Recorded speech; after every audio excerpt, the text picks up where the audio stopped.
Hey, Roxy. Hey, James. How's it going? Pretty good. How are you? I'm doing great. You know why? Why? Because Creepy Kingdom has officially launched a Patreon account. Patreon? What's Patreon? Well, let me tell you, Patreon is a way that the listeners of the show can support us. So, like a Kickstarter? Not exactly. Kickstarter only is a one-time thing. On Patreon, our listeners can support us every month. And in exchange for them supporting us, we will give them special, super awesome prizes. How much do they have to pay to support us? They can pay whatever they want. You could pay $1 a month. You could pay $10, $100. It's up to them. That's really cool. So, how can Creepy Kingdom fans find this Patreon thing? Well, you could go to creepykingdom.com and check the show notes on our recent episodes, or you could go to patreon.com/creepykingdom. That's patreon.com. I'm going to go check it out right now. Me too. Spellcaster Media presents.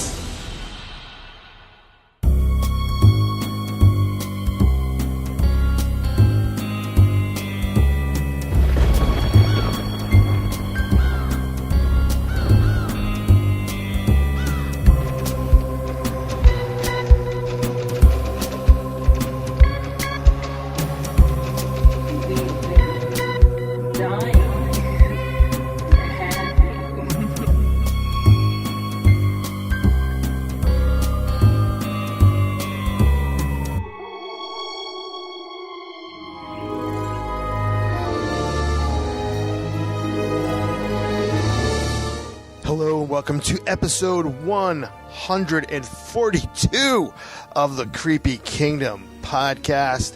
A podcast all about the spookiness of films, theme parks, and beyond. I am your host, Mr. James H. Carter II, and welcome to the first Creepy Kingdom episode of 2018. And we're starting the year off correctly as we bring to you the last stop on a world tour. But before we get the show started, just want to remind everyone out there, particularly those in the Seattle area, that Foolish Mortals, a documentary that I directed about Haunted Mansion fans, will be screening. We're having our Seattle premiere Saturday, January 20th at the Seattle Design Center. To get tickets and all the other information, go to foolishmortalsdoc.com. Also, if you want to know when Foolish Mortals will be screening in your area, the best thing for you to do is sign up for the Foolish Mortals mailing list. And do you have any guesses of where you can sign up for that mailing list? Any guesses? One? What was it? That's right, it's foolishmortalsdoc.com. So without any further ado, let's begin.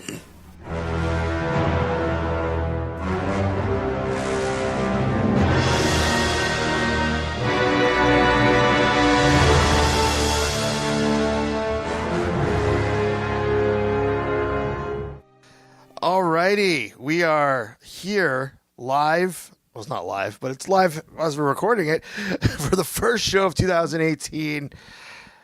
Wrapping up the world tour of Disney parks. We got Brittany and Grant. Hey, what's up, James? Hi. Need a little more enthusiasm from you there, Brittany. Come on. It's the world tour. It's come to a close. You understand it's 11:30 at night here. Your 8:30 is our 11:30. I'm normally up till like 2 in the morning though, so. And I'm usually up until 10. Oh, so you're actually asleep right now. You're sleep talking. I actually was asleep until he came in the room and was going, "It's time to get on the podcast, get out of bed." And I rolled over and was just like, "No, it's bedtime." Yeah. I said, no, this podcast is more important than your sleep. Yeah. Well, it's more important than all of our sleeps because we all could be sleeping now. But we're awake and we're bringing the entertainment and the facts and travel tips to our listeners. So little background in case you haven't heard past episodes. Brittany and Grant have been traveling around the world to every Disney park and Alani, which I guess it's a Disney resort that's not attached to a theme park. I don't think they have any other ones, right? Any non-theme park. There's like one in South Carolina, I believe, and there's also another one in like, what is it, like Miami, almost Vero Beach, where they have like a character dining once a week with like 2 characters, and you wouldn't really know it was a Disney resort unless you like really look for the fine details. But the Alani one is pretty much it's pretty obvious Disney. Yeah, that's like totally over the top Disney. Yeah, I did a write-up, but we didn't do any recording on it because there's really not very much creepy about Alani. It's just there's nothing really creepy to do there. Right, yeah. So we had you did a written review of that one, but all the other parks that you guys have visited, we have had a discussion, and we're actually coming around a year. We did them all in 14 months. 14 months, every Disney park. Absolutely, including Disneyland. We live on the East Coast, for those who don't know. We live in Florida, so. Right, so Disneyland's part of that, but and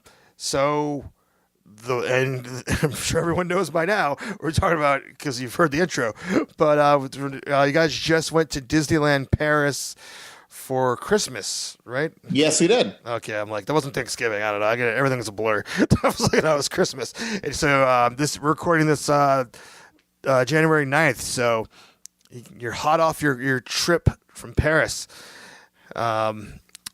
So I haven't been, and I know a lot of our listeners haven't been. So really interested to hear you guys' perspective. And you also did a few things outside of the parks that our listeners might be interested in as well. So I'll kind of just let you take it away since it's your trip. Would you rather us start with the Disney stuff or the non-Disney? Let's do the Disney, and then if we run out of time, then that stuff gets cut. But yeah, of course. Well, first off, I want to say that if you live on, you know how I was telling you that if you live on the West Coast, it's very cheap to get to Asia. If you live on the East Coast, you can get to Paris relatively inexpensively. Brittany and our plane ticket combined was about $1,000 for a round trip from Florida. Oh, not bad. So not bad for 2 people combined. We did stay at a hotel that wasn't the nicest hotel, but it wasn't terrible, and it was 3 train stops away from Disney, so about a 15-minute. It was about 15 minutes between walking and once we walked from the hotel to the train, if we caught the train at the right time, it would take 15 minutes to get there. And for 8 nights of hotel, I think I spent $320. So wow. If you're saying, I like to kind of tell people how they can do things a little more cheaply and more frugally. Yeah. So you can make these dreams a reality. So like $1,300, you have your plane flight and your hotel. Another weird trick when buying your Disney tickets is different countries get different prices for their tickets. I know that this sounds really strange, but if you use if your bank allows you to do like foreign transactions, I found out that I was able to save on our 4-day park. They don't have a park hopper. Your ticket is good for both parks that they have there. Oh, okay. But we bought 4-day passes, and I found that I saved about $75 a ticket or so just by saying that we were from Britain, and they didn't check. And I just bought it through the British version of the website. But if you buy it from the French version of the website, it's more. And if you buy it through the American version of the website, it's even more than that. So they're not checking. They just scan your ticket. So I don't know why they have. I Googled it, and a lot of people are very confused by why the pricing is different for different countries. And the thought is maybe they're trying to get people from Britain in over there a little more because I guess if you live in London, it's an hour and a half or 2 for a train ride, I want to say is what I heard. So they're trying to get people from other parts than just Paris. So maybe there's more incentive there. I would point out, too, is that I know a lot of people from the UK, and a lot of them are podcasters and Disney fans, and they like almost never go to Disneyland Paris. They always go to Walt Disney World. So it's a weird thing. You think if it's so close, you would just go to the closest park, but Right. And if we lived there, we would definitely go there. I will say though that there are a couple things I think that they're being remedied. Anyway, the interesting thing with their Disney is that they're kind of set up more like Disneyland, meaning that they have their second park, which is called Disney Studios, directly next door to it. okay, like DCA. So it's not like, it's like DCA where basically you can walk from one to the other. If you buy a park ticket, you get into both and you can hop around as much as you want. There's no, you have to buy the park hopper. There's none of that kind of stuff. Wow, their attendance must not be very high then, right? Not really. From what I understand, it's one of the lower rated parks, and their studio park, from what I've read online, is the lowest attended park that they have. So they have their parks, and then they have an area called Disneytown, which isn't huge, or Disney Village, which is like their downtown Disney. It's not huge, but they do have their version of medieval times there. Which is called Buffalo Bills. So it's like Western? It's a Western thing, but it was really good. Do medieval times, but make it all Western themed, and that's what it is. And you get nice. You get everybody, you get all the main Disney characters in there. Now, the way that Mickey Mouse operates over there is Mickey Mouse always speaks entirely in French. But if he's speaking to somebody, that other person is going to say what they're saying in English. So if Mickey says something in the show or in a park and he says something in French, like Daisy Duck will say, "Why, yes, Mickey, I believe that it's a great idea to start celebrating Christmas now." So they kind of parrot what they say. Another really weird aspect over there is that Goofy's name is Dingo. Over there. Dingo? Dingo. They call him Dingo. Interesting. They call Chippendale Tick and Tack. And they call Thumper Pan Pan. Okay. I think Goofy got lost in translation somewhere, so the French translated version is Dingo. We actually got him to sign our autograph book, Goofy, and then in parentheses he put Dingo.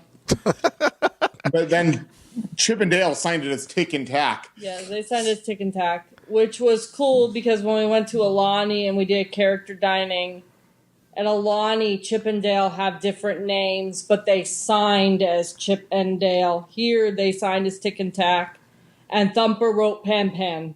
So this weird Pan. That sounds like an Asian name. That should have been one of the Asian parks. I'm guessing Thumper doesn't translate either, so he's Pan, which might mean Thump for all we know.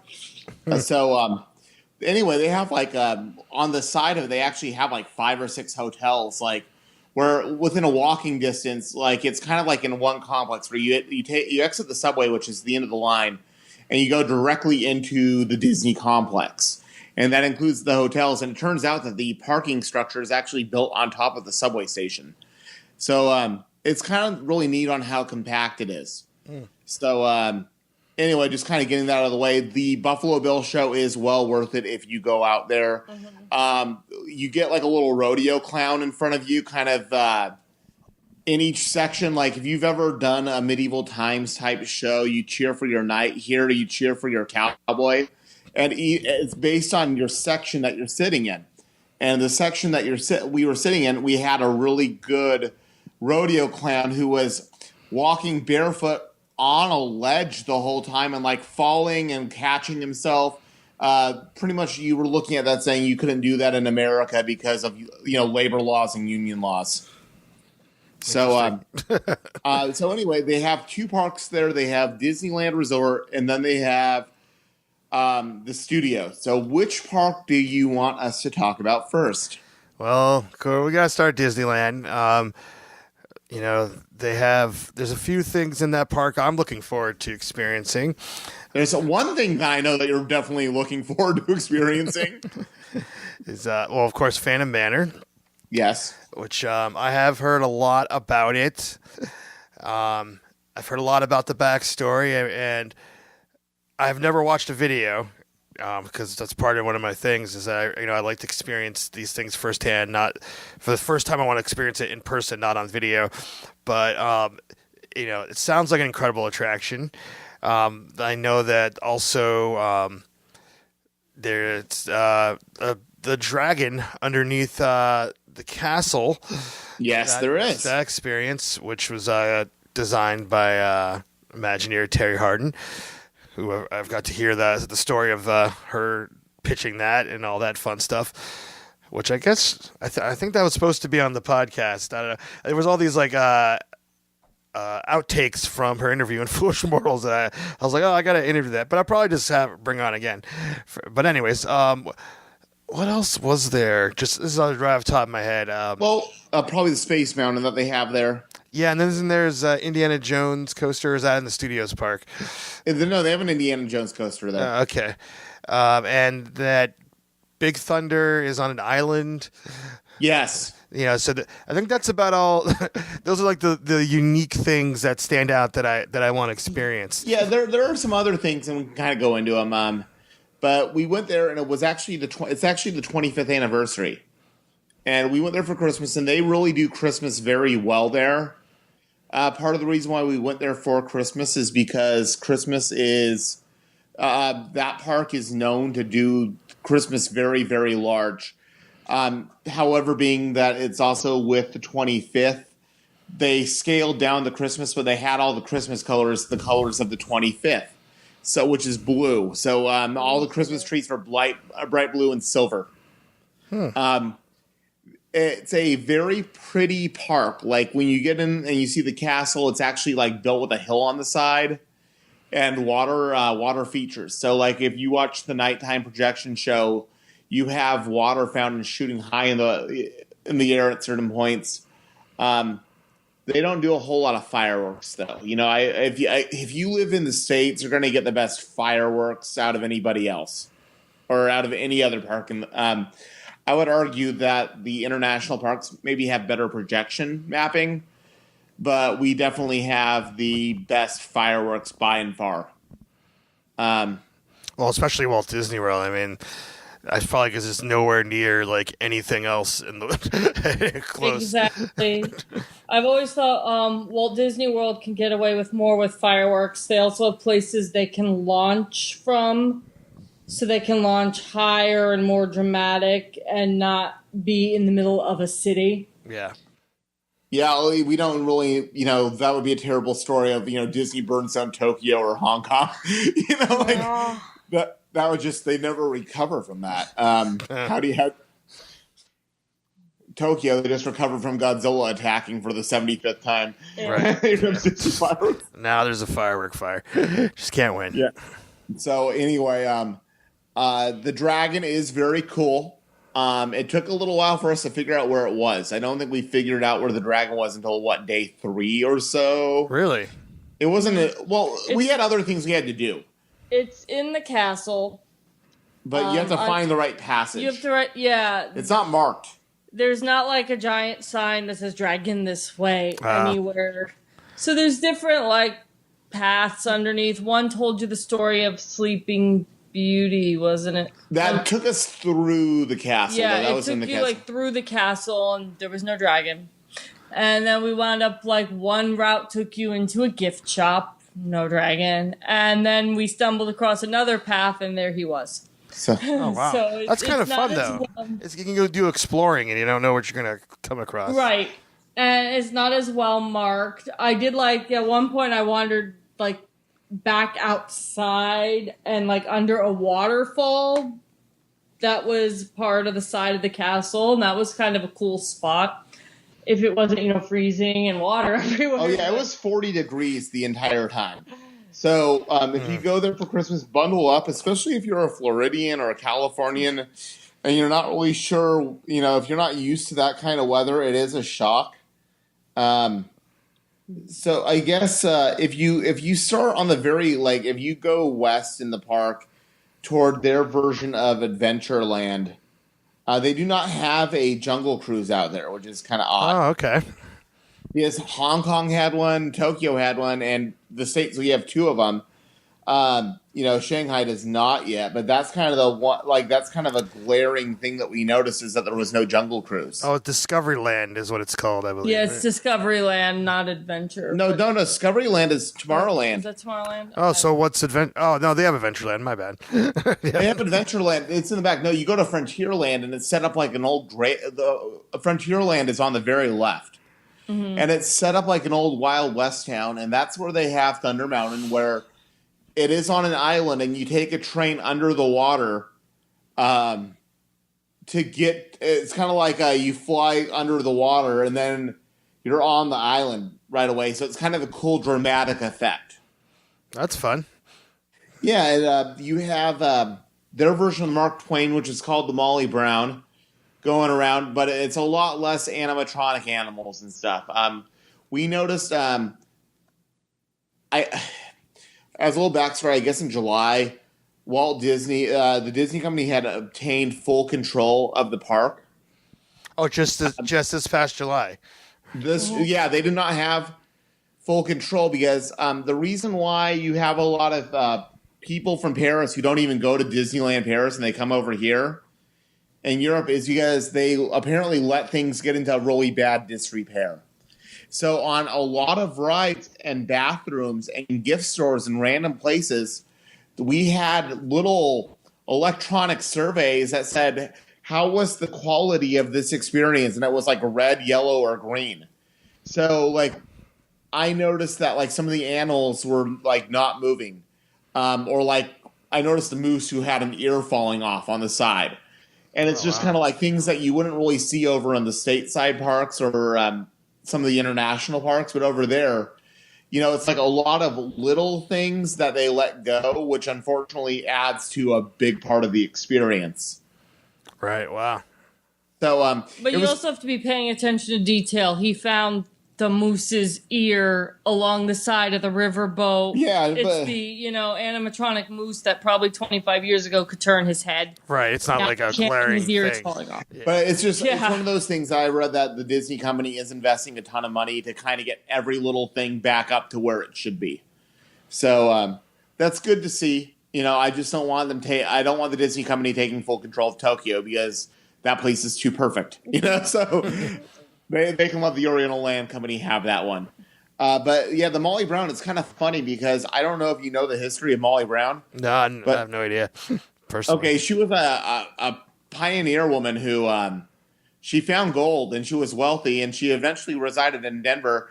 But she has a nickname called the Unsinkable Molly Brown because she was on the Titanic. Oh. and she did not. She didn't drown. She survived, so that's why she is unsinkable. So it's kind of weird that you would call a boat after somebody who was a Titanic survivor. Just kind of a strange fact. But like right off in the distance is where Phantom Manor is, and that ride on the exterior is gorgeous. It's an old. It looks like an abandoned Western building. It's the only haunted mansion type building where it looks like it's abandoned. Because every other haunted mansion looks like pristine and brand new. Mm-hmm. So this one, it looks abandoned, and I don't know how much you want us to talk about this ride or not. Yeah, I mean, I don't really want to talk about it too much. Sorry for people because I know that it has a completely different story. Mm-hmm. I know that so I know lots of trivia about it, best being the Haunted Mansion documentary guy, but that sometimes depending on, and this might happen throughout the park, as you guys may or may not be able to tell me, but depending on how many English speakers as opposed to French speakers are there, is what the as well change the language of the ride to. I have no idea how they determined that, but well, we experienced that on one attraction out of the other park. But yeah, you're right on that. They can it was one of the rides in Disney Studios. The cast member came out and she called out 6 different languages. And then she said, because I do understand quite a bit of French, she said, French is the winner. I'm putting English on the subtitle screen. Oh, wow. She came out and assessed, basically, raise your hand if you speak French, raise your hand if you speak English, raise your hand if you speak Italian. And I know she's Spanish and German, and I want to say maybe the last one was Japanese. So I'm thinking there is a greeter when you go into the first room in Phantom Manor, and he is probably... He's just standing by the door saying hello to people, and he's probably the one figuring that out. Oh, interesting. But the thing I was going to say about it, though, was that it's not the case anymore, and I used to know why. But when the attraction first opened, when it was in English, Vincent Price was doing the narration. Yeah, I had heard about that. Which is, I mean, that's incredible. Think about Vincent Price as the ghost host. Right, yeah. I mean, if there was ever a role for him that he was built for, that was it. But I will say, in understanding French, I think it's the same speech in the stretching room in French. So it's about the bride. The whole ride is about the bride. Yeah. And it's got a Western bent to it. And so basically the ride follows a very similar format, kind of like with the same type of scenes, but with different decorations and different spirits. And I'll say this much, that, there are, I know that I had mentioned to you on how it's funny on how there's no skeletons in the Haunted Mansion. That's because this one has all of them. So they all live in Paris together. Oh, okay. So the other odd aspect with this, not really odd, but just they are getting ready for they're in it now, but they are doing a very, very long extended refurb of the ride, meaning a year and a half from what I read. Yeah, I thought it was 9 months. A year and a half. Wow. Well, it might be 9 months. It could be a year and a half. I'm not sure what they're doing to it, but I do know that we went on it twice because, there's so much to see. And on the second day, we noticed that a lot of the things that were working on the first time were staying very stationary, like skeletons that were moving to begin with were staying still. So I think that's another thing where it's just they got to kind of go in and get into the bones of the whole, pardon the pun, of the whole thing. And I'm thinking of the other thing that I noticed with the ride, and not being a spoiler at all, but there were several areas where you go through and there's nothing going on, and you're just going through by a black wall for 10 seconds or so. So I noticed that there's a lot of empty space on the ride. So I'm hoping that maybe they do something with that to kind of flesh it out a little bit more. Yeah, for example, if you took the California version of the Haunted Mansion, where you have the Hatbox Ghost in California, is black dead space in Phantom Manor. Just not. It's kind of like that in Walt Disney World.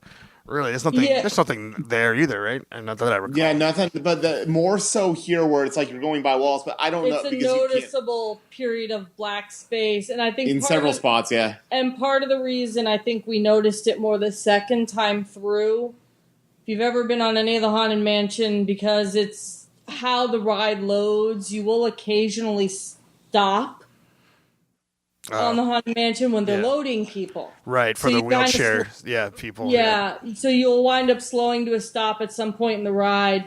That happened to us a couple times the second time through, and one of those we got stopped in a period of nothing.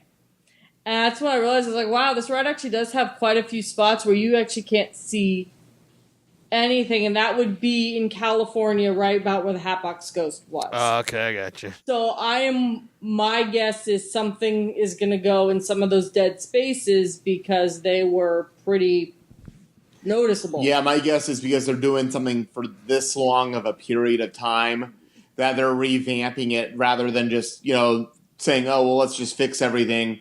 I think they're going to be adding a lot more to it because it's kind of like, it was a big thing that we noticed that people were talking about out there is how long that this is going to be down and that they were very excited to see what was going to happen when they came back. Well, let's hope it all wasn't a whole bunch of nothing. Hopefully they bring some fun stuff into there.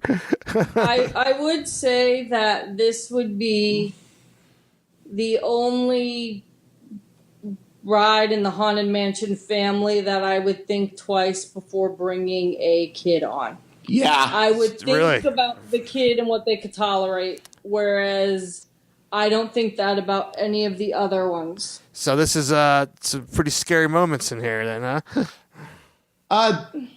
Darker. There's more exposed rotting flesh in this ride. Ooh, lovely. Without revealing anything, but we were stopped in front of a zombie dog when the ride was unloading, and when the lightning flashed, you could definitely see some gruesome details on it. Wow. I mean, I can't wait to one day get to the to this park just for this. At one point, Grant made a comment. He goes, James would be so disappointed in us. We didn't get to Haunted Mansion until like 8 o'clock the first night. Like, we went at night for the first time. Oh, that's more atmospheric. It's fine. I will say this was my favorite Haunted Mansion family ride to take photos of. Of the outside.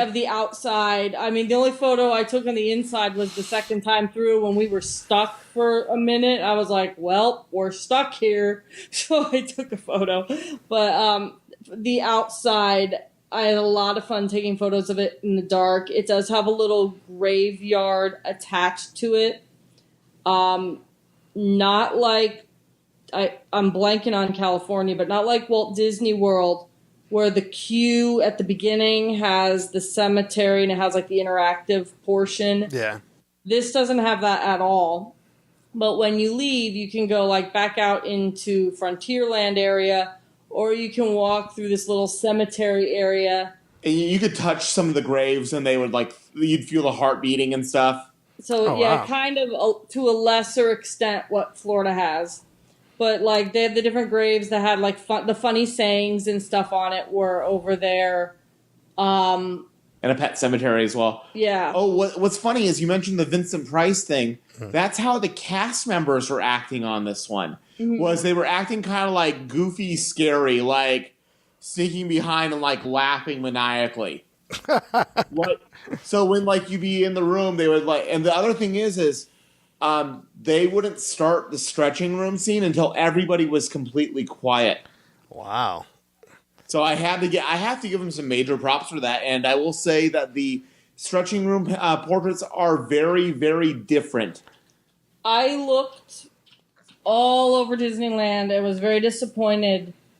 They need, what's ours, Memento Mori? They need that gift shop in Paris. They have no Phantom Manor merchandise. Like, we couldn't find anything. I have Nothing? a pin. Wow. That was all I could find was a pin. And it was a pin of what the facade of the building. But the stretching room images are different. Similar, but different and really cool. And I know in Disney World, if I wanted a pin or a print of any of the stretching room ones, they're all over Disney World. I want the ones of Phantom Manor, and I cannot find them anywhere. And I was very disappointed. There's no gift shop even near Haunted Mansion. I trekked us all over Frontierland. And every gift shop, he was looking, I was looking. I'm like, they have nothing for Phantom Manor. Out of everything, I found a pin. Wow. Their attire that the cast members wear is for different. winter was really cool. They were like wearing top hats and stuff. So they have really cool winter wear. I'm assuming that's not what these people have to wear in the summer. Otherwise I feel really bad. But their winter wear was like formal wear. It was really cool. And whereas you see like the Haunted Mansion costume, you can buy different things of that all over. You can't find anything about their costumes or anything. Disneyland Paris. It's probably because they make the other Haunted Mansion stuff. They sell it at multiple parks, and Phantom Manor stuff's so unique. They're too cheap to make merchandise for one park. We saw a lot of Mystic Manor stuff. But maybe I'm wondering if this has to do with the fact that Disney has finally regained control. If maybe it was like, because we noticed that the gift stores there were all selling very generic merchandise in every store. Like nothing really, very little stuff specific to the attraction. Oh, okay. So I'm wondering if that was one of those things that was part of the deal, like where maybe the other company whoever owned Disneyland Paris partly before then, wasn't necessarily keeping up and was doing the bare minimum, The only ride I can think of that I saw a lot of ride-specific merchandise for is Pirates. Yeah. But that's Pirates, and though, Pirates, because you have that everywhere. You get, that's, still that is kind of generic Disney. But that was the only ride I can think of that they had a gift shop that the merchandise was really dedicated to it. So. Leaving the ride. So that's weird. Anyway, let's venture over to Adventureland. You brought up Pirates. Yeah, is there some major differences there? I know they're about to get a refurb, but their Pirates is very different. You start off, it's like the reverse of the Disneyland. So you start out in the burning building. Weird. And you start by going uphill. You do the drops throughout the ride. So the first thing you do is actually go up the waterfall. Interesting. And then the ride ends with you in the caverns with the skeletons. So it's like the regular version of Pirates with a couple little different scenes. But for the most part, it's kind of like a reorganized version of Pirates of the Caribbean.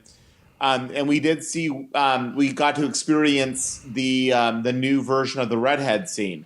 Oh, it's already there? Yeah, they were the first ones to do it. And I will say... Why did I never hear about this? When did this open there? They redid theirs 5 or 6 months ago.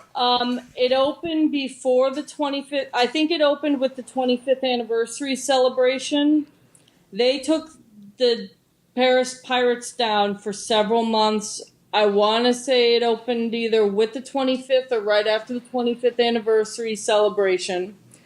We came into it. I was like, whoa, I see the future here. And I'll say it works very, very, very well. It's not missing anything. Yeah, she is still the redhead.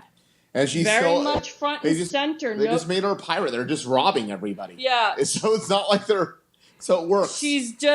She is herself. She's gun wielding. That's really the change is she's got a gun in each hand. And it works. They didn't really change. I mean, her outfit is different, but it's not modest. It's no different than really what she was wearing. I think it might actually be more pants. And, more of a pirate outfit. You still have, the group of people crying behind because they're losing all their possessions because the pirates are auctioning off all their merchandise. Yeah. She's robbing everybody. She's really looks like the lead pirate robbing everybody. So the redhead got a good job. It works. Right on. She has a good career now. A good career. But I'll say that this one is more in line with the Disneyland Pirates as far as length. Mm-hmm. And this one has 2 drops versus our really wimpy one over here in Florida, which I kind of wish they would just tear it down and do something different with it, Well, isn't, if I'm mistaken, Florida is supposed to be the next one the redhead gets the gun in, I believe. Yes. Yeah. I think that's going to be up in a few weeks, I think. It's in refurb right now. Oh, okay. But, I think it went down right after Christmas. It was going. You've been to both parks. You've been to these, and you know that the Florida one is way inferior compared to the Disneyland Pirates. Oh yeah, it was a slap job. It was a rush job, and while there's a few nice elements to it, it's really it's a very quick ride, and I'd rather them maybe even bring over the Shanghai version over here. Yeah, frankly, the Shanghai is the superior Pirates. Something really cool. The Walt Disney World Railroad at Disneyland Paris goes through the back of Pirates. So for a few scenes, you cannot tell from inside Pirates. The train is actually above the ride, but when you're on the train, you can actually see into part of Pirates and see some of these scenes with skeletons from the train.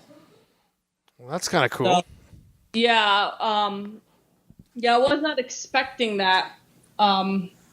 It's also, their Pirates is in the very back of the park, whereas I'm going to say in most parks it tends to be, at least in ours, it's toward the side. Tokyo, it's the very first thing you see, like the very first attraction. Yeah, it's Pirates. But this one's in the very back of the park, so when the train is going around the back, where you, like in Florida, you see like the wildlife and the Native Americans and the teepees and stuff, theirs is going through the back of Pirates.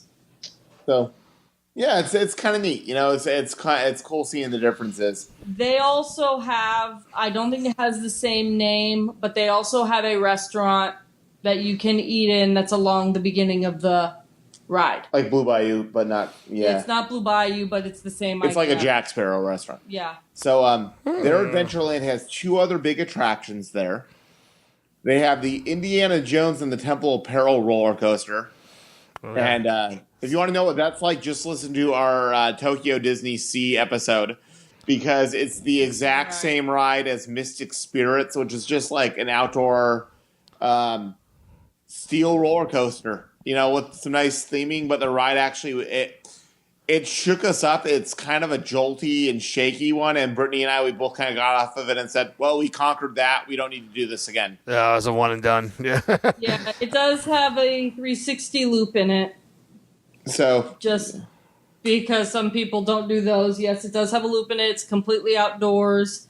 Has a really nice fire ambiance, which is really nice when you're going on that at 9 o'clock at night in December.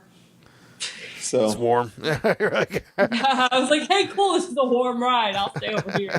So the other really nice thing that they have there is something that used to be at Disneyland, but I never experienced it as a kid, which was they had the Skull Rock area. Oh, where if you've looked at old Disneyland photos, they have that. That was in Fantasyland. Yeah, this is in their Adventureland. It's their version of Tom Sawyer's Island.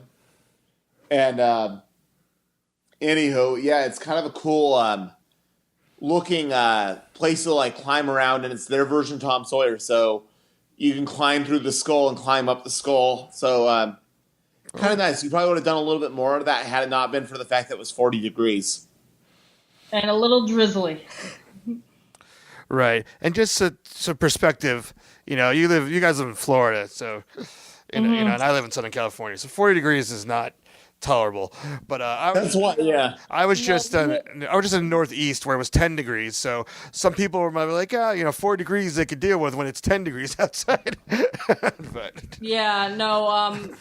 For us, we came home and we had our coldest weather in several years, and I think it was 39 degrees here.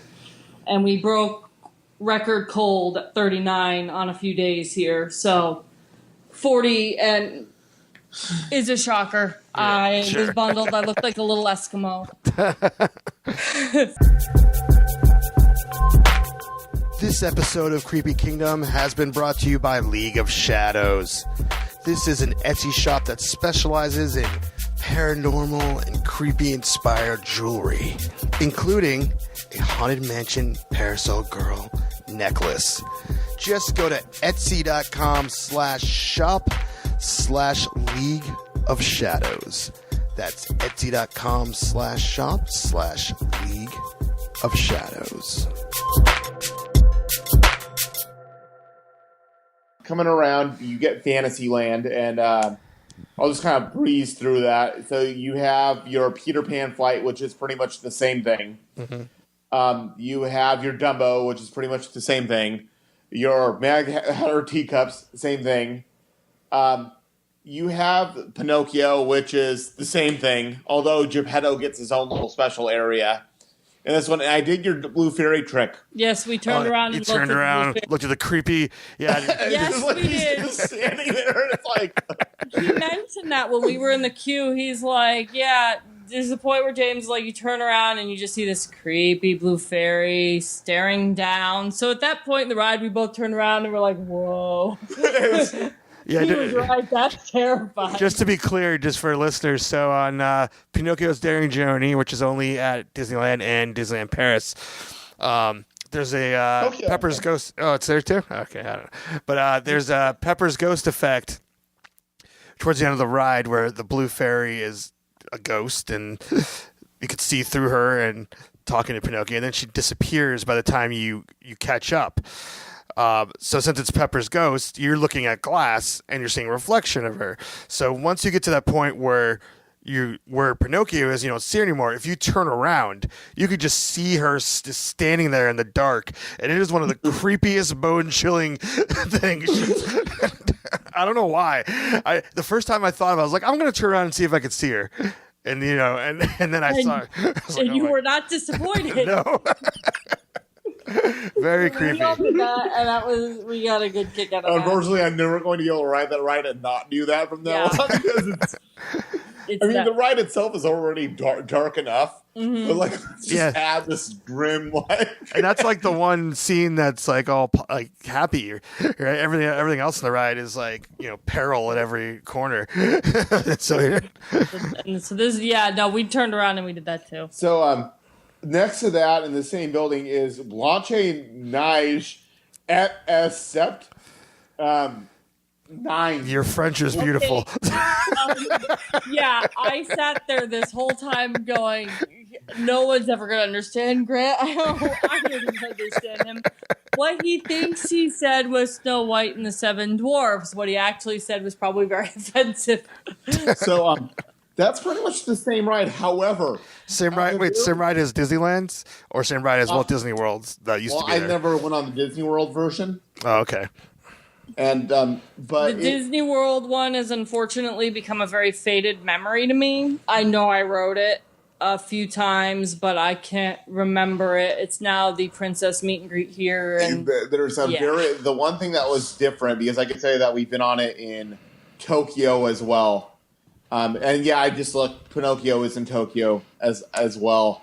But the weird thing with this ride is when it you go through and it's like cartoony Snow White in the first couple scenes, like how she looks in the cartoon. Yeah.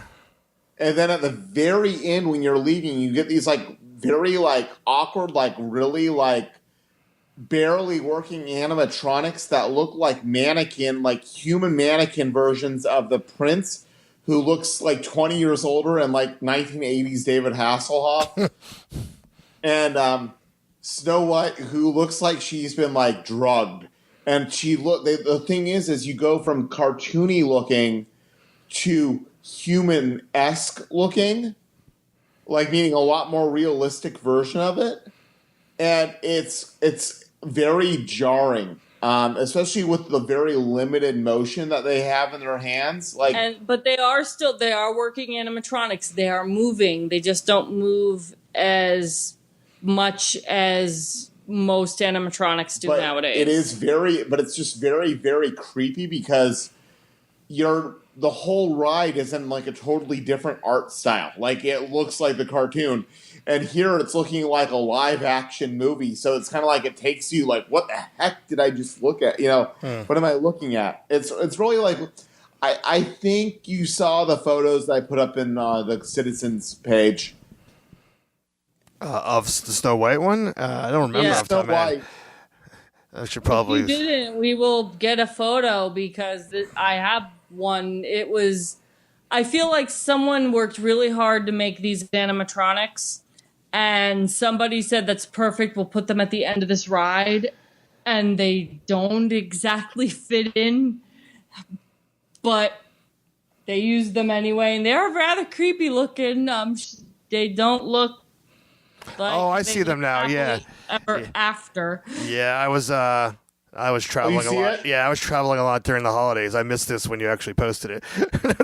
But you see what I mean on how it looks very different compared to like how she looks in the normal, ride. Yeah, we'll put these in the show notes. This might even be the episode photo because this is super creepy. Yeah, isn't that like they'll look for unnerving? No, if you look for a video, like find a video and look for the movement that they make, and it makes it even more unnerving because it's like it looks like they're like coming out of like Requiem for a Dream or something. So anyway, but the witch is in it. She still has the same like Apple effect, where like it's like a Pepper's Ghost type effect, the hologram thing. Yeah.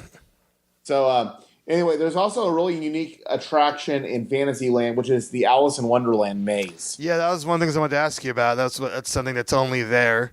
So what do you guys think about the Alice in Wonderland maze? Shanghai has a version of the maze, but it's themed to the Tim Burton version. Oh, okay. So yeah, this is the classic style, but I could see in there how they did the Shanghai version, and they just did it to the newer modern version. Yeah, I mean, some of the castles and the things that you can climb up to, they're really pretty. Once again, this is probably an attraction that we would have enjoyed more in fairer weather. Mm-hmm. We did walk through the whole thing. At different points, like at one point, the Queen of Hearts like jumps out at you and yells off with your head in French. That's kind of fun. Is it animatronic or a person? Yeah, It's an animatronic. It's an animatronic. It is what I noticed. I don't want to say it's on a motion sensor, but I think it's timed because there's a lot of people in the maze. And, some of them are in big groups. I noticed she would jump up at points, but other people would go by and she wouldn't jump up. There were also some of her guards would jump up at different points, but I think it was on a timer, so you might have missed it if you weren't in the right place at the right time. But if it was on a motion sensor, she'd be like springboard all day long, and it would probably lose its thrill. Right. So, yeah, it's a cool little attraction. We did it one time because it's kind of like once you see it, you're good. Mm-hmm. It has a really big Cheshire Cat face in the... I think it would be in the back of it. You can see the Cheshire Cat from all different points in the park. But it is neat. You can walk up in her castle, but I will say though, when you walk up in her castle and look down, you can see the mechanisms and how the queen and the guards jump out. So you can, yeah. That's a bad show. I'm also going to mention a couple quick things about what we noticed with Disney Paris in general, which is everybody smokes there, even in the non-smoking areas. So if you're a non-smoker, just everybody's walking around and in line just smoking and lighting it up. And you can see where some cast members are trying to stop it, but most aren't because it's too big of an issue. Because smoking is just France, though. Smoking is so popular out there. So I'm just kind of I like warning people hey, if you're really sensitive, just maybe wear a face mask or something. Mm-hmm. The other thing that we noticed is that the France in general is much more leisurely than here in America. So we noticed that the ride loading times are not always correct. So you would get in line for a ride and it would say 40 minutes and it would be closer to an hour. Whereas we tend to they take their time putting people in the ride and, we're going to, they kind of joke around with people versus over here. It's like, you're on and you're off. You're on, you're on, you're off. Yeah. I don't think they have, I know at least stateside, there's an expectation of how many boats go through on Pirates and how many boats go through on Small World. Here, I don't think they have that. I think they can just, send them through at the pace they want because lots of the rides were very slow loading. Now, I think that's something that may be changing with the gradual changing of the guard that's going on right now. And that's probably why they're asking ranking and stuff. While I'm thinking of it, I'm going to bring this up. Something that is different with Disneyland Paris from all other Disneylands, their Fast Pass window is 30 minutes. Oh, yeah, that was strange. Wow. So that's something when you think leisurely and slower and getting in lines and lines being longer than you expect. You have a 30-minute Fast Pass window there on the paper Fast Pass, and the first one he brought back, I said, wow, that's 30 minutes. That seems like the opposite of leisurely. Seems like the opposite of leisurely. That seems stressful. It does, and that's what kind of you have to think about it because you have a shorter window. So when we're thinking of shows and parade times, when he was going to get Fast Passes, like, well, watch, because if that's a 30-minute show, you can't get your Fast Pass close to that time. So that's something to keep in mind when we're talking about how, like, they take longer to load the boats and stuff. You do have to mentally be more aware about your Fast Passes here. So, anyway, back to Fantasyland. Just thought it would be kind of a nice little quick segue. Yeah. So then they have their Tomorrowland, right, which we messed up before, Discoveryland, right? Quick couple things about Fantasyland. Quick couple things is they have their Casey Jr. That's the baseball player. I know. They have the Casey Jr. train ride, but it's much more like a roller coaster. It's a rollicking train ride, kind of like the beginning of Dumbo. They have a bar, like on your Thunder Mountain seats. Have a bar. Yeah, Casey Jr.'s got a bar when you get in. Wow, not quite like that in Disneyland. And then they have their canal boats, but they're not narrated. They're just out there. They're just out there, and you just ride them. Mm-hmm. And their Small World was the same as. It's very similar. The only difference I will say that was really noticeable with Small World, they do holiday, so they were in their Christmas mode. Like Disneyland, they do some of the characters. For example, Marie from the Aristocats is in the Disneyland Paris version in France. She's also in the Hong Kong one. I don't think she's actually in California. No, I don't think so. No, she's not in California, but she was in Hong Kong. But instead of looking like the animated character, she looks like a real cat. So she's in there, but she's in there more in a humanized form. Aladdin and Jasmine and Ariel were like that as well. It's kind of creepy. So, yeah, less animated version, more humanized, but still looking like the It's a Small World dolls. So if you didn't know to look for the characters, you would miss them in this one. Their version of Tomorrowland, it's called Discoveryland. And they only have a few attractions. They have the exact same version of the rockets that you guys have in California. And the same style, because the whole style of the land is like Jules Verne instead of the white retro futuristic versions the other ones are.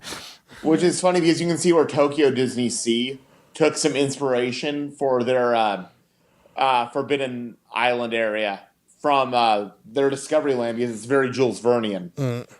So they have a Buzz Lightyear ride, which is it's different scenes, but they all kind of play the same, and they have Autopia, and that's just another waste of space. Of course, I always think that Autopia needs to go. They have Star Tours, and it's The Adventures Continue, and it's in French. So C-3PO works shockingly well in French. He's an amazing Frenchman, and now I'm kind of disappointed he's not French everywhere.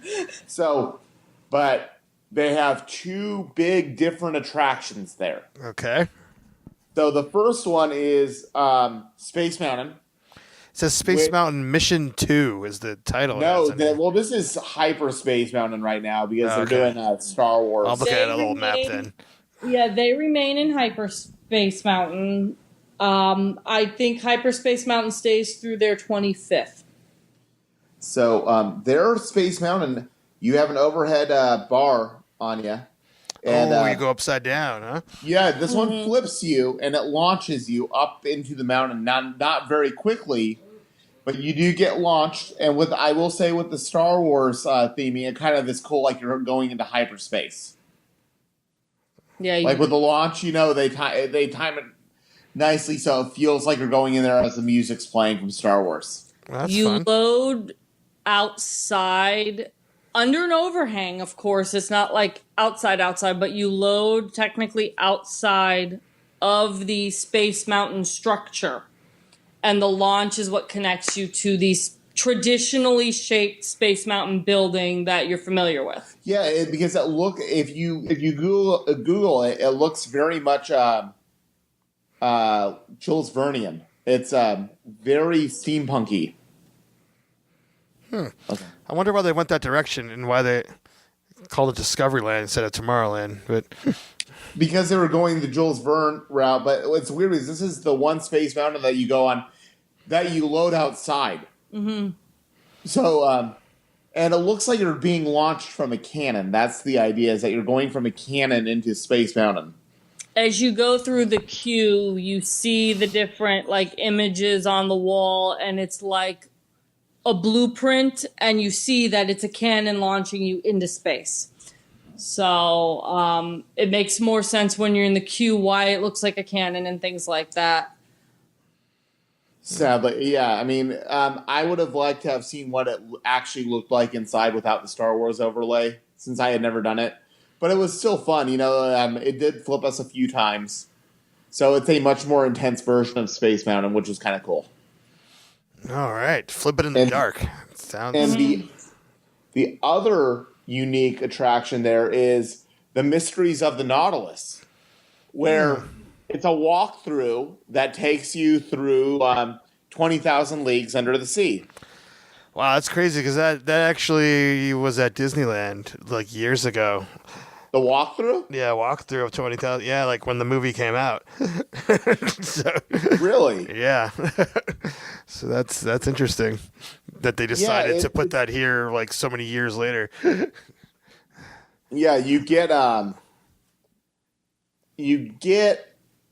like a glimpse of what is it? This giant squid. Like he kind of shows up as they're walking through. So there's a couple good little creepy moments in there. Yeah, 20,000 Leagues. I'm surprised they haven't remade that movie. Right. Wait for it, I'm sure. Yeah, they're working on it. Starring Justin Bieber. Starring Justin Bieber. Yeah. America's Sweetheart. Oh God. Anyways, what else is going on there? I wanted to ask you about. Oh, I see that they have Honey, I Shrunk the Audience still alive there, unless that's gone. Gone. Oh, it is gone. Oh, okay. I was just joking. What's there? Because is there a 3D movie there? There's nothing there right now. It's a Star Wars launch bay. Mm-hmm. Oh, okay. Became your Meet Chewbacca area. I think that's what's there now. Is meet your Star Wars characters. To wrap up Disneyland Park, they do have a 25th anniversary parade going now. When we were there, they also had a Christmas parade that ran twice a day, and then the 25th anniversary parade. I am very impressed with their parades. I really liked the 25th costumes that they had all the characters in. I wish they did more of it with the merch. The merchandise really focused on Mickey and Minnie and less on the other characters who all had nice outfits in the parade. As for shows, they had... It was just some Christmassy type shows. Mostly just Christmassy shows. They did a really good show with Stitch, where basically, if you translated it out of French, they had to teach poor Stitch what Christmas was. Santa uses a sleigh, not a surfboard. Elvis songs aren't Christmas carols and stuff like that because poor Stitch and his alien land missed Christmas, I guess. I don't know. So that's it for Disneyland. We will say before we kind of move on to our other park, which will not take nearly as long to talk about. Oh, no, I have some thoughts. Okay. We did do a couple really cool dinings. The first one that we did was a princess dining inside of Disneyland. It's like the Cinderella diner. But the fun thing was Ariel was walking around, and the main thing, the appetizer that I ordered were head-on prawns. Oh, so boy. I got a photo of me putting those prawns in my mouth as Ariel watched in horror. You posted that in our group too. Yeah. Yeah. At first, Ariel was like, "Oh no, that's terrible," and then so they took a normal photo, and she was, "Wait, put the prawn in your mouth. Let's do this." And like she thought about it. This is a great idea for a photo. So there's Grant in another country traumatizing a princess. So I have to say that is one of the least looking like Ariels I've ever seen. yeah. Well, the nice thing is though, with like Belle and some of the other ones who are more French, is that they actually spoke French. So that was kind of cool. Now, I will say I was very impressed. The table next to us at the dining were Spanish speaking. So while in that restaurant, all 4 princesses spoke French, English, and Spanish very well. Wow. So kudos to Disneyland Paris that they are, multilingual. So the other interesting dining we did was a very specialty thing at the Hotel New York, which is one of their hotels attached, which is their Merry Christmas dinner. And it was a specialty character dinner where they have like foie gras, which is really weird because Donald Duck's all over the place there. And I think he asked Donald why they were serving it. Okay. Yeah, I did. And Donald just kind of shook his head. And Poor Donald. It was a cool dining experience. It was like a really swanky thing. The other thing with Paris is that they're going to charge you $10 for a bottle of water. It's like a giant glass bottle that you share between 2 of you, and every place did that. So we weren't really expecting that. They don't have tap water out there apparently. So anyway, we did this dining experience where it was pretty much just the standard characters, but they did have Launchpad McQuack out there. So we basically paid several $100s to meet Launchpad McQuack is how we viewed it. Yeah. We also, he met with Scrooge. Scrooge McDuck is oddly very popular out there. He had a standing meeting point.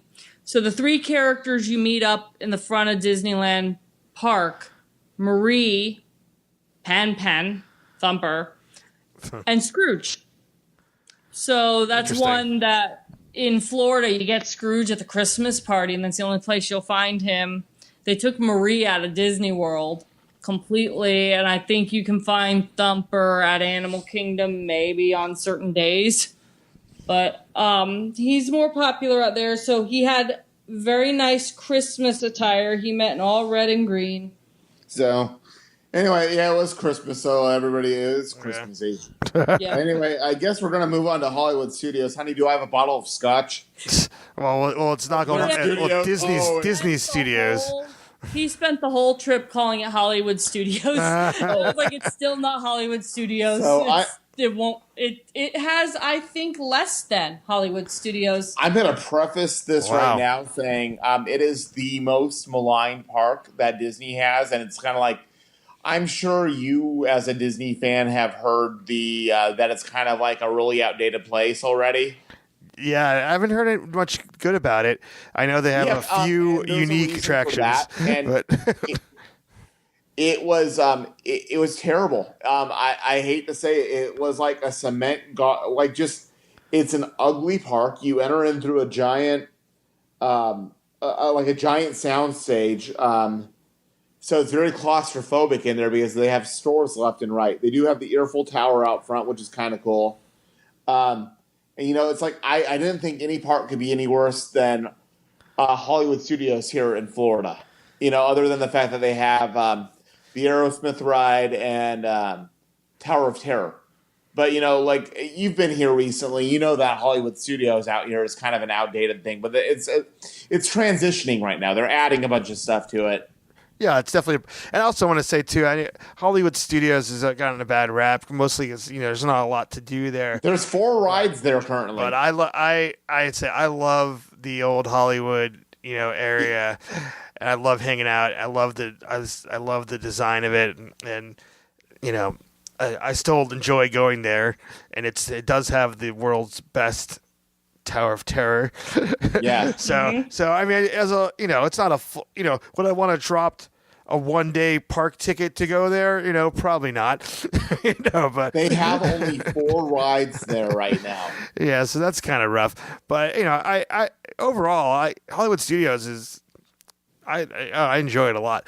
But compared to this place, as an overall theme, it's supposed to be studios, but you guys are saying this looks kind of bland. It doesn't really do anything. Oh, it's like a cement paradise. It's like you could tell that they have like bushes and trees in as like an afterthought. But I was just like, man, there's like nowhere to explore in this park. I pointed out, Brittany, they had a Christmas stage set up. I said, if this stage wasn't here, this would just be a wall of cement that we'd be looking at, for like 300 feet in each direction. Oh, wow. So there's like no exploration to be had there. And on top of that, the theming, there's no real set theme to the park. Like, they have different neighborhoods called like Toon Studio and Production Courtyard. Nothing has to do with anything. Like the back lot, it's all very other than like the Ratatouille area and the Toy Story area. It's like they have an Aladdin thing right next to a Crush thing, which is right next to a stage. And there's no set, and which is right next to a Cars attraction, and they say, well, this is animation. But that's such a vague thing that, like, you could do that with anything with Disney. You could say, well, this is animation area in Fantasyland, Right, yeah. Yeah, they have Radiator Springs. It consists of a sign that says, welcome to Radiator Springs, and a ride. Well, what is their Cars ride? I never even heard of this before. Oh, it's pretty much the same thing as the Luigi. No, it's more like the Tomato thing. It's like a spinner. Yeah, think of your Tomato ride, but instead of them all being Mater looking, they're all different cars. So no Radiator Springs racers going on over there. No, it's just this one little area that's about the size of our house. Yeah. And we don't have a very big house. No. So, yeah, it was one ride. It's very nicely themed, that one little area. Yeah, but I mean, it wasn't much. Right across the street of it is their version of the flying carpets of Aladdin, because why not? And the theme is that Genie is making a movie where you're filming the carpet sequence. Oh, okay. It's like you're going against a backlot, but the weird thing is that he has a camera, but he's not pointing toward the carpet. He's pointing out into, the walkways. So... He's fun around. Let's see. They do have a really good attraction next to it, though, which is the Crush Coaster. Yeah, I've heard great things about this one. Well, that's great, and there's a reason why it has an 80-minute wait, because it's one of the two really good attractions in the park. Yeah, it has a very long wait. For the life of me, I do not understand. The Crush Coaster has no fast pass. However, the Magic Carpets of Aladdin, which was a walk-on, every time we were there, has a fast pass. I'm like, can you guys just switch that fast pass thing? It's right there. Just make that one for Crush. They do have a single rider option for a lot of rides, which is good, but the one for Crush would close because the single rider line got too long. So it is surprising. It's basically a fairground spinner. It's a very elaborately themed spinning roller coaster. Think a bigger version of if you've been to Animal Kingdom, the Dinorama spinning roller coaster, Primeval Whirl, but a bigger version of it. But it's incredibly well themed on the inside.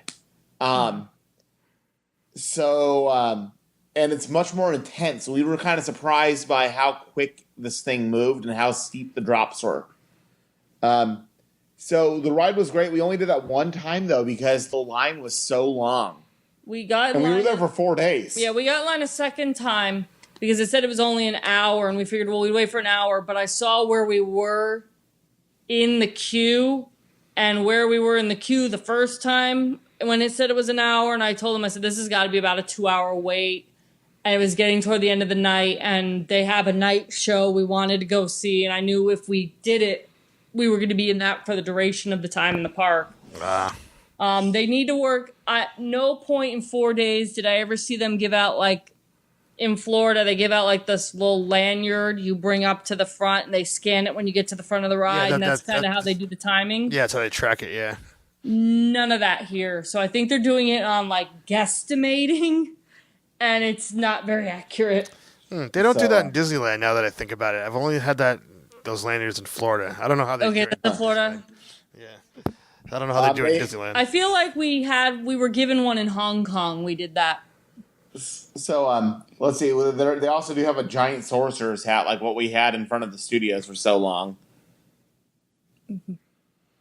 No, it's not as big as the sorcerer hat that studios have, but they do have a sorcerer's hat still. Looks more like the one you see when you're entering Disneyland Hotel from Downtown Disney. Oh, okay.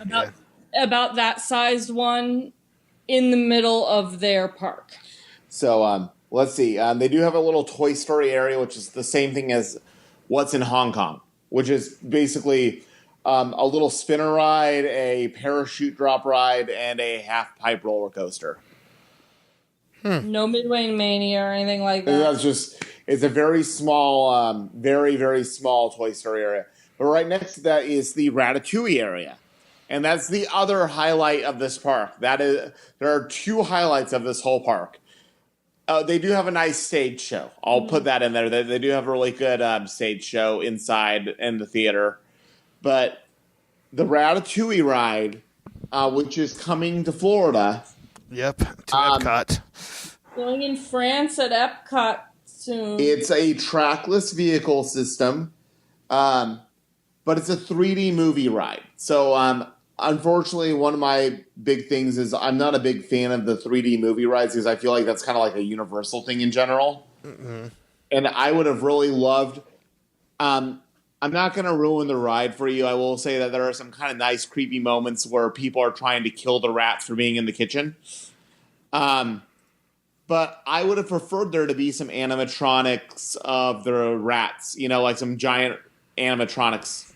Because the idea is that you've been shrunk down to the size of a rat. So you're kind of like seeing everything from their perspective. And attached to it is the Remy restaurant, the Ratatouille restaurant, which your tables are like you're eating on like a bottle cap and stuff like that. Like you're like eating like you're even shrunk down to the size of a mouse. Wow, yeah, that's awesome. Some of the tables have umbrellas and their little drink umbrellas. The cocktail umbrellas, yeah. That's like the umbrella on your table.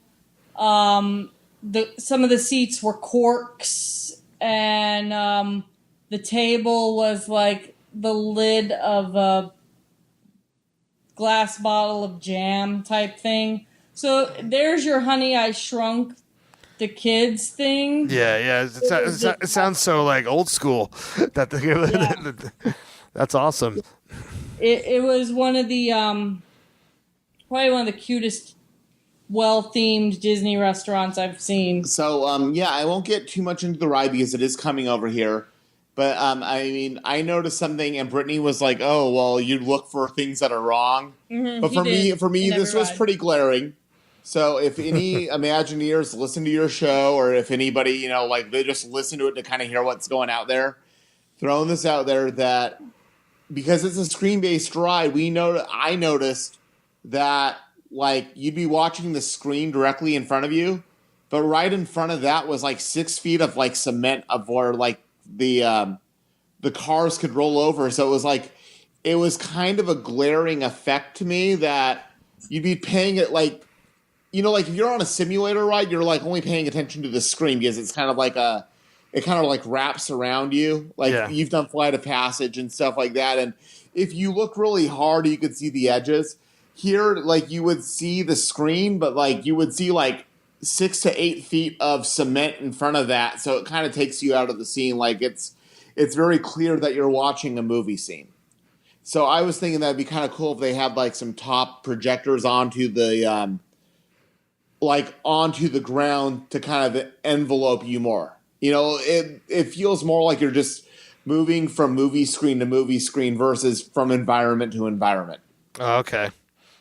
Well, maybe they'll plus that up. I'm hoping that they plus that up because, did you notice that at all, honey? After you said something the second time through. And then it was kind of obvious. Yeah. I mean, First time I was just enjoying the ride, and he's finding all the flaws. I would have liked an animatronic Remy at the end. But you know, it's just, I feel like I would have made for a really good Imagineer. I would have been like my own worst critic, though. So they also have Tower of Terror there. And they have the California version of Tower of Terror. Before it became Guardians. Right, the one that was there before. Yeah, so it's not the good one. But yeah. So if you get nostalgic and you really miss the California Tower of Terror, it lives on. It's the same thing, although it looks like a falling apart building. Like the idea is that the building's falling apart, except it really is falling apart. Like there are like nets to catch falling rocks. Because I've read that the rocks have actually been falling. Like the concrete has fallen off and almost struck gas. Wow, that's sketchy. The other strange thing with it that I noticed was that like one of the guys and one of the girls that were working there were very openly hitting on each other. Like, you would never see that over here. We noticed over there, people had a very hard time staying in character. Mm-hmm. Or, like, as a cast member. They were very much, like, going on about their personal lives and stuff, or flirting with each other or what have you. And I think that this is one of those things where Disney is going to be like, okay, so we need to fight the smoking thing. We need to make sure that the rides are being loaded. We need to make sure that the cast members are saving their dating for outside of the ride.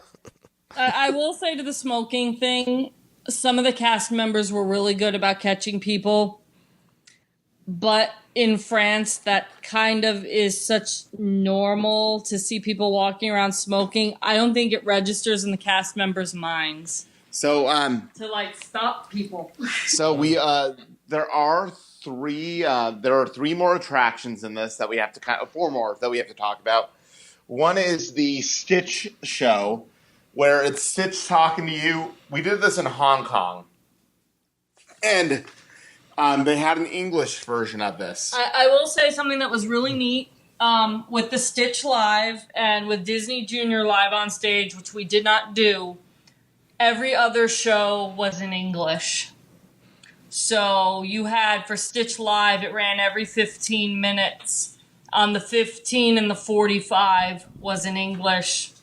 So, and, you know, Disney Junior was the same way. So both shows filled up because there were a lot of English-speaking people there, but it was different. Hong Kong, we did Stitch Live, didn't have a clue. I mean, you could follow along, but... Picture Turtle Talk with Crush. If you've ever done, like, Turtle Talk with Crush, you kind of know what it is. It's a cartoon that talks to the kids. They do have Rock and Roller Coaster there, and it's a very... I'll take Rock and Roller Coaster.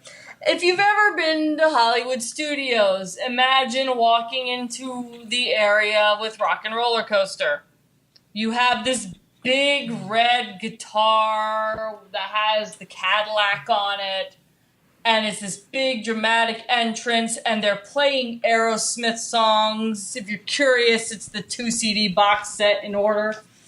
That's your Rock and Roller Coaster. Here, there's a building with a sign that says Rock and Roller Coaster with Aerosmith, and a giant CD that looks like a cheap billboard. And what were they playing? The theme to... Oh, they were playing the theme of Army of Darkness on the outside of it. And I was like, what the heck? Were they playing like Linkin Park when we were leaving? Yeah, they were playing Linkin Park. It's just like, as much... Army of Darkness is my favorite movie of all time, although The Room is pretty up there. But it's like, I'm all for theming, you know? Right. The theming leaves so much to be desired, and you're just walking up to nothing. So we go in, we get on the ride. The premise is different. You're not in a hurry to get to a concert. You're helping Aerosmith test out their brand new roller coaster. What creativity. Yeah. That's stupid. But it has a video that features Aerosmith, and it has the studio, and it is a different video, and the video is in English. So that's different. So the first time we rode it, there is no theming inside. The queue has theming when you're waiting to load the ride. the actual roller coaster ride itself has no theming in it, just black lights. And halfway through, Grant goes, "Do you realize you and I have been having a conversation on this ride?" The car had no sound. We did Rock and Roller Coaster without the Aerosmith. In total silence. So it was fixed next time, but it's a weaker version of it. So anyway, there's 2 more attractions we got to talk about. Okay, these are both very much smack your head moments. So the first one is the Armageddon Special Effects Extravaganza. Armageddon, that movie from 1998, which Grant made a good point. The Steven Tyler ride is across from the Liv Tyler ride. Oh, then the Aerosmith song was from that, right? Don't want to miss it. Right, yes. So, because Liv Tyler is the love interest, and it's like I'm pointing out things going, oh, look, there's Billy Bob Thornton. He wore Angelina Jolie's blood. There's Bruce Willis. It's just like, and you get in there, and it's narrated by Michael Clark Duncan, which is kind of eerie because he's been dead for quite a while. And they're talking about making a blockbuster movie and how exciting making a movie like Armageddon is. And the thing is that movie's 20 years old. So what it is, do you remember Disaster, like at Universal Studios? Yeah, where they show you how to do special effects and stunts. Yeah, like you go into a room and you get narrated and they're talking to you about how they make special effects. And that's the attraction where they said how many people speak English, how many people speak French, et cetera, et cetera. And we got French, but we got the English subtitles. Anyway, you ultimately wind up watching this 30-minute presentation about how they made the movie Armageddon. Like, 30 minutes. Wow, that's kind of long. This would be a DVD extra, normally. And then you get put into a room where you're, like, inside of, like, a space station. And, like, some fire effects happen and some, like, water effects happen. Like, you're being hit by asteroids as you're standing there. So picture a Backdraft or Twister. The old Universal attractions. But Armageddon is just so woefully outdated that you're just like going, is this real life and this is what I'm experiencing out here? And the thing is this park opened a few years after Armageddon had already been introduced, so it wasn't even current then. So the other attraction, which is even worse, is the Studio Tram Tour. The fake studio tour. Okay. Catastrophe So you Canyon get 3 lives points. on. You get 3 things that you do in it. One is Catastrophe Canyon, which is the exact same thing as what was over here, where the car shakes and there's water effects and there's fire. And we gave him a round of applause because the fire effect was nice and warm and it was really cold out. But that's nothing, because you get to go by the giant actual sets from the hit 2000 miniseries that aired on ABC that nobody remembers called Dinotopia. I have no idea. Yeah, it's a miniseries that aired on ABC in 2000, and this is their big thing that the tram takes you by. And they're talking, they have a video playing talking about how impressive the sets were to build for Dinotopia. And nobody knows this thing. It tanked. And you're like going, okay. And then you go to their piece de resistance, which is a burning city set simulating that you're in the movie Reign of Fire. Oh, you remember Reign of Fire? Oh, that was another movie that bombed. That was a dragon movie, right? A dragon movie from like 2003 with Matthew McConaughey. And there's no dragon even in the scene. You just get some fire that comes out from the well. Like there's a well, like fire comes out, like there's a dragon in there. And you're just going, the biggest problem with the Studios Park is that they let everything just go. Things are so out of date and so non-current that it's hard to care about that park. It's basically the park that has Ratatouille and the Crush Coaster, and that's kind of how it's known over there. They are having, from what I understand, they are looking at possibly doing Star Wars Land there, or Avatar, or a Marvel area. They need to do something. They need to do all of those things. Yeah, that's all at once. Just close the park. Maybe have like a little area open. The Crush Coaster and Ratatouille are right next to each other. So just leave that part open and have that included with your park ticket.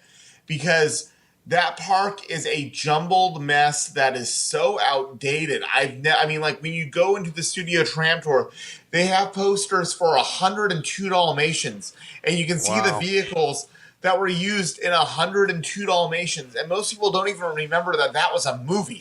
Nah, I barely remember. So anyway, I will say, all in all, of all the Disney parks that we've been to, that's kind of a middle ground one. If you have never been to a Disneyland park, it's a fine one to go because it has a little bit of everything. It has the dark rides, it has the roller coasters, it's a very pretty park, and it has great shows. But if you have already been to Disneyland or Magic Kingdom, and you want to go out of the country, I would say do the Tokyo, Hong Kong, and Shanghai ones because they have more unique attractions, especially knowing that we are getting Ratatouille over here already. So the only real unique attractions are Phantom Manor and the Crush Coaster. Mm-hmm. So everything else, there's a version of that. Right. So I would say go to Hong Kong first, go to Tokyo, go to Shanghai before you do this one. But that being said, we're already planning another trip there in the future. We will go back to it in 4 or 5 years because in Paris, like the nice thing with where they put all these parks is they're in places where there's a lot of cool stuff to do. So, they give you incentive to go back there if they put in something awesome at a park. So we would go back to Disneyland Paris and they put in a very unique attraction that we don't have over there because it gives us more of an excuse to go and see the city of Paris. Right. So you guys did, to wrap up our recording here, you guys did a little bit of Paris sightseeing, some of it typical tourist stuff, I guess. But one thing you guys briefly mentioned to me about sounds terrifying to me, which is a dinner that you guys did. Do you guys want to talk about that? Yeah, I'll happily talk about this. I will say, first off, I did not let Brittany know that we were going to do this. Wow. And that I had reservations to this until a couple days into the trip. Because Brittany does not like traveling on airplanes and gets very nervous about that kind of stuff. So the idea of eating in complete darkness I knew that would set her over the edge. So I made the executive decision to keep her in the dark about dining in the dark. However, he told me about all the cute character dining in Disney to, keep me entertained. So what happens, this place is called Dans de Nord. And Brittany's like shaking her head. How do you pronounce it, honey? Dans de Noir? Dans de Nord. What it is you go in and you're in this lit room, and it's normal, and they have lockers. And they make you take all of your personal belongings and put them in the locker. Okay. And that's including your phone. Because they do not want your phone going off. They do not want you having any semblance of light. So what we did, we're basically now we can't even have coats on or anything like that. They say it's warm inside there, and you get 3 mystery dishes: an appetizer, an entree, and a dessert, and 3 mystery drinks, and mine were all wine. And what happens is you go in with this group of people, and they have you put your arms on the person in front of you. Blind conga line going into complete pitch blackness. There is no semblance of light, and your waiters are completely blind. The idea of this is twofold. A, you eat with your eyes before you eat with your stomach, meaning like you're going to take a look. If you see a hamburger in front of you, you're going to go, yeah, I can't wait to eat this hamburger. I know I'm going to like this hamburger because I like hamburgers. Right. The other idea is it's giving you an insight of, for an hour, what it would be like to be in that position where you had no sight. And I will tell you, it is absolutely freaking terrifying. Oh, my God. So it's an hour long, the experience? It's an hour long or so. Yeah, 45 minutes to an hour, something around that time. And so what happens is I'm behind Brittany going through this Congo line, and you're walking through and you're hearing noise. And it's very loud because it's a restaurant, but it's in pitch blackness. And they're trying to lead you to where your seats are. And they separate me from Brittany. And you cannot see anything in this place. You lose all bearings. And I'm freaking out. I'm yelling at her going, "Where are you?" And what they were doing, they were trying to get us to sit across from each other, but it's a long table that they have everybody at. Oh, okay. What they do is that they're walking, they walk you individually and they stop you, and then they pat you to get you to sit down, like there's a chair there in front of you. And then we realized that we were sitting in front of each other, and they gave us a bottle of water in complete darkness. So you're now navigating how to pour water in pitch blackness. So, it's a very bizarre experience. And then they start giving you food, and you have silverware. And this is food that in the middle of it, I'll say that you have to, I'll say that they change the menu every 3 months. But they asked me not to post photos of what the actual menu was, because at the very end of it, you get to know what the meal was, what you ate. You are not told what you ate. They do not tell you what you are eating until after you are done. Wow. So, of course, you start getting these thoughts through your mind. First off is, if they killed me, if there was somebody in here with a chainsaw, there is no escape. I am doomed. If this guy has infrared goggles and a knife, I'm screwed. Because how am I going to get out? I have no form of light on me. Wow. Did you guys eventually see anything? Did your eyes adjust to anything? No. But they do have a thing if there's an emergency where apparently there's a red light that comes on to kind of get your eyes adjusted if there was a problem. Right. And they had to turn on the light, which it would have been interesting to see what the dining room looked like. So the first course was a salad. I can say that much, with some sort of mousse on it. And I said, is anybody else just using their hands to eat this salad? Because it's really hard eating with that. And they're giving you things throughout the courses that are unusual foods that you wouldn't normally eat to try to throw you off. And one dish had 3 components to it, which was a rice component and a potato and a protein. And with different parts to that. And I will say, when we first sat down and I was trying to pour drinks, Brittany made a comment saying, "I am going to have some thoughts for you about this later." Because she was not a happy camper to begin with. But I'll say that after about 10, 15 minutes of being in there and kind of realizing that it was kind of cool, we kind of relaxed and we had a really good time with it. And the dessert was delicious. And after the hour, they kind of stand you up and they walk you out and they march you out. And you slowly start seeing lighting. You can kind of slowly start getting your bearings. Although before I got my stuff back from the locker, I had to kind of stand there for a couple minutes to kind of adjust to the light. Wow. And then I saw the menu, and it wasn't anything overly unusual, although there were some bizarre components. And one dish was a fish. And I was trying to figure out what it was because it's a fish that we don't have here in Florida, and I work at a fish restaurant. So I was like, what is the flavor of this? And it's just, I would never know that because it's a European fish, Right. So I would say, all in all, I would highly recommend doing that. It is very creepy. It's, they were very friendly. I will say that they were the friendliest service we had outside of Disney in Paris the whole time we were there. And I would highly recommend that to anybody. Wow. I mean, that just sounds nuts to me. But I guess it's one of those things, once you get through it, it's kind of you feel like, it's just a shared experience. You said, you're just like, wow, Yeah. We survived the pitch black dinner. Yeah.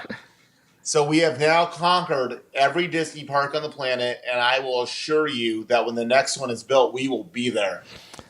Yeah, I don't know. I wonder where that's going to be. I haven't heard any rumblings. There's actually rumblings of Tokyo getting a third park, and that they are going to be announcing it at their D23. And I think it's like in March or April or May, somewhere in there, because they do have the space for it. It would be an awkwardly shaped park, but their Disney Sea is an awkwardly shaped park, and it's phenomenal. I've also heard rumblings that the new site for the third gate for Disneyland isn't going to be at Anaheim Stadium anymore, like the Angel Stadium, but it's going to be at that weird parking lot that they have you park at once in a while. Toy Story, yeah, I've been hearing that too, and that, because they actually have quite a bit of land there. And that, I guess since we're talking rumors, I heard that this park is it's not going to be a typical park. It's going to be a higher end experience. Oh, you're hearing that? I've been hearing that they're holding off on the Marvel for California Adventure, and they're just going to build a full-on Marvel park there because Marvel movies have been doing so well, and do the gutsy thing and just have a full-on Marvel theme park. I mean, I definitely heard that because I don't know. It's who knows, but I mean, they've announced Marvel attractions for DCA that are supposed to be on the way. But they all they said is that they're on the way. But I think if they came back at the next D23 and said, hey, well, we're taking that off the table, but we're doing this instead over there. By the way, you're getting a whole new park of all Marvel attractions. I think that people would be receptive to that. Yeah, I'm sure they would. But who knows? So that's all speculative. But I mean, you're always going to go back to Disneyland. But I'm wondering, like, what completely new areas, like only other place I heard rumors of or rumblings ever was somewhere in South America. I've heard Brazil. Yeah, that'd be interesting. For sure. I could see India maybe. I could see India maybe getting one, and I could also see South Korea getting one if tensions ever kind of calm down with the northern border up there. Well, it's a little too close for comfort. Australia, I've heard rumors of. That project almost happened. Yeah, I heard it almost happened and fell through, so I don't know if it actually would or not. That'd be interesting. But wherever they put one, we will be there. All right. All right, guys. Well, thanks again for sharing your tales, your traveling tales, and I'm sure you'll be back on talking about something because you guys are always going to crazy places and having new experiences. Yeah, maybe not as much this year though, because Brittany's got to get a surgery, so it's going to put her out for a couple months on her foot because her foot accidentally almost broke on the trip. Oh. Oops. So, but we are going to do a Disney cruise. We are doing a Disney cruise, and we may check out the Disney water parks later this year because we haven't done that. So we're going to but we do know that that either at the end of this year or beginning of next year, we are going to do Japan in much more earnest, including more Tokyo Disney and Universal and all that stuff. All right. Well, there you go. So look forward to hearing those adventures. All right. All right. Thanks, guys. Thanks. Good night.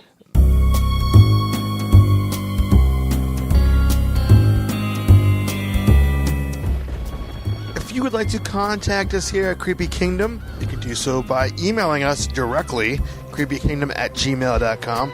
And very soon we will be having another listener feedback show. So if you have any question, comments, or can email those in, and we'll probably respond to it on the show.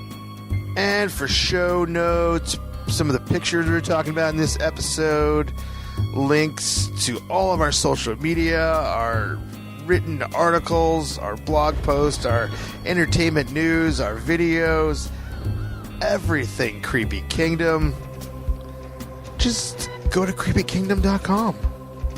Alrighty, kids. Well, until next time.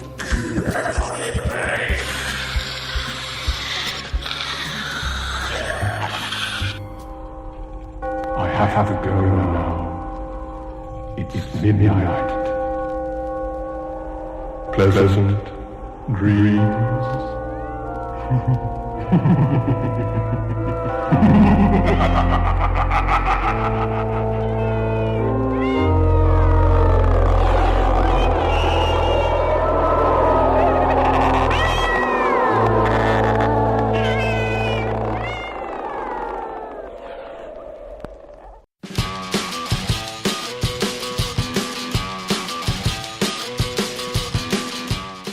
This episode of Creepy Kingdom has been brought to you by Olivia Frankenstein.